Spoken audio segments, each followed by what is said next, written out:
The invitation arrived on a Tuesday, thick and yellowed, smelling of dust and dried flowers. It was for a graduation at the Northwood Adult Learning Annex, a place most of us had forgotten. We came, our cars crawling up the unlit driveway.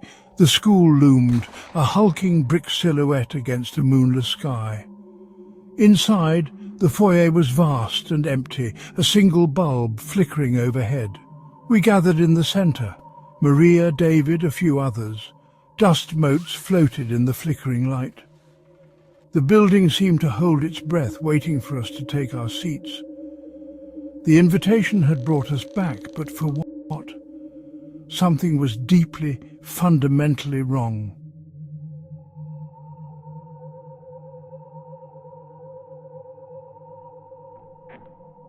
Hand-painted signs and faded arrows led us down a long, narrow corridor. The air grew colder, lights sputtered, plunging us into darkness for moments at a time. Whispers slithered through the air, impossible to understand, but unmistakably there. Portraits lined the walls, their eyes following us in the flickering light. At last we reached the auditorium doors, massive, dark and cold to the touch.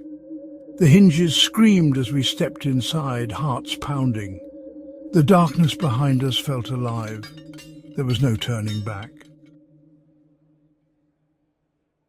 The auditorium was vast, rows of empty velvet seats stretching into shadow. A single podium stood in a weak spotlight. The air was thick with dust and a metallic sweetness. Our names were handwritten on a seating chart, front row. It felt like an honour and a trap. Eyes seemed to watch us from the darkness. The velvet seats were damp and cold. For a moment I saw silhouettes behind us, perfectly still. I turned, nothing but empty seats. We were the show. The curtain was about to rise.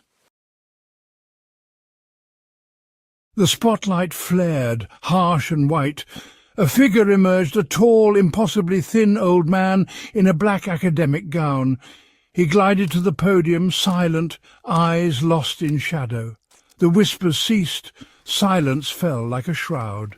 He cleared his throat, a dry, rustling sound. "Welcome," he rasped, "to the commencement exercises for the Northwood Adult Learning Annex, a class long overdue." His voice was ancient, barely moving his lips, gaze fixed above our heads. He spoke of tradition, legacy, and how Northwood never truly lets its students